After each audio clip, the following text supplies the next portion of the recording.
Bienvenue chez Eli, le barbier de Strasbourg. Il a ouvert son salon en début d'année et connaît depuis un succès fulgurant.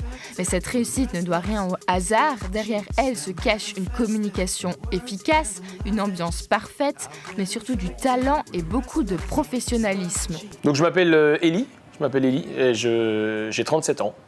Et j'ai eu une formation coiffure. Je suis arrivé tard dans la coiffure, en fait. Je suis arrivé à l'âge de 20 ans dans la coiffure. Donc j'ai démarré un peu sur le tard, là où les gens commencent plutôt vers l'âge de 16-17 ans. J'ai une formation classique, donc de coiffeur traditionnel, c'est-à-dire coiffeur avec la formation du CAP. Et ensuite, je me suis perfectionné dans tout ce qui était métier de barbier pilosité faciale. Voilà, ça fait à peu près, là, je suis dans ma 15e année d'expérience, de pratique. J'ai travaillé à Paris, je suis parisien d'origine, et j'ai travaillé à Paris pendant plusieurs années, donc déjà dans les salons traditionnels, et ensuite pour le groupe Toni & Guy à Paris, qui fait partie des plus grands salons parisiens. Voilà, j'ai été là-bas pendant à peu près 5-6 ans. L'idée de monter le barbershop, c'est qu'en arrivant à Strasbourg il y a quelques années, je me suis rendu compte qu'il n'y avait pas de leader dans le milieu de la coiffure, notamment pour les hommes.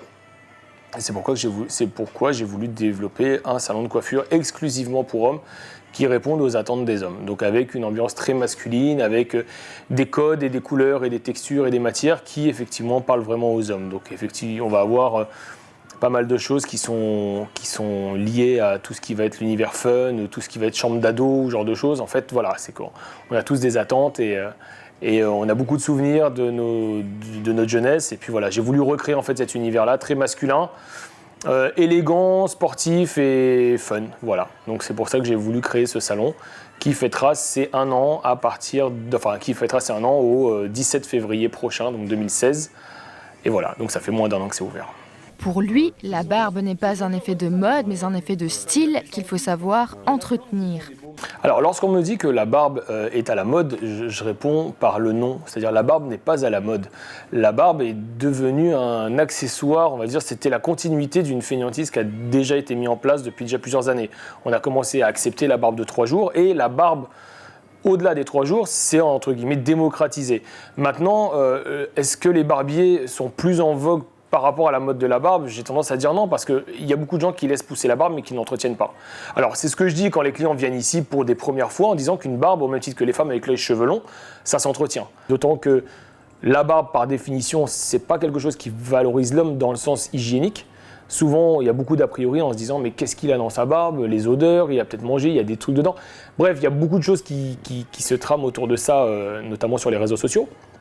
Donc il y a tout un intérêt à remettre en place certaines choses, c'est-à-dire à faire en sorte qu'elles sentent bon, qu'elles soient brillantes, qu'elles soient douces, qu'elles soient propres, dans le sens bien travaillées, bien taillées. Malheureusement, il y a beaucoup trop d'actualités aujourd'hui qui parlent de la barbe, il y a beaucoup d'amalgames, et j'ai pas honte de le dire, et ça pose un réel problème. Donc d'où l'intérêt vraiment de faire attention, de montrer la différence, de montrer qu'une barbe, ça s'entretient. Les grands chefs de guerre de l'époque et dans l'histoire avaient des barbes, donc c'est un attribut de puissance, c'est un attribut très noble. Mais à condition de l'entretenir. Ça, c'est impératif. Et ce mois-ci, Eli a su mettre son talent au service de la cause masculine. Dans son salon, le Movember était mis à l'honneur. Alors, le vrai principe de Movember, effectivement, c'est de se raser intégralement au 1er novembre et de relaisser pousser uniquement la moustache et de continuer à raser les joues. Mais oui, j'ai eu pas mal de demandes sur la moustache, alors des petites moustaches ou des gens qui avaient la barbe qui ont voulu valoriser un peu plus la moustache. Malgré ça, j'ai quand même sensibilisé beaucoup de clients en faisant une offre, c'est que tous les produits avec lesquels je vais travailler, que ce soit les baumes à barbe et également les savons exfoliants de chez la marque One Bad Daddy, qui est un de mes fournisseurs anglais, il y a une partie des bénéfices qui sont reversés à Movember. On a également les t-shirts de Neil Anatomy. Ce sont des t-shirts qui représentent le tableau dont j'ai fait l'acquisition, qui représente un Scary Barber. Les t-shirts également font l'objet d'une donation au niveau du bénéfice, d'une partie du moins du bénéfice à Movember France. Oui, le cancer de la prostate, je pense qu'on est tous sensibilisés par rapport à ça. Si l'homme et le salon ont su vous séduire, vous pouvez les retrouver rue Oberlin à Strasbourg ou sur la page Facebook Eli S Barber & Shop.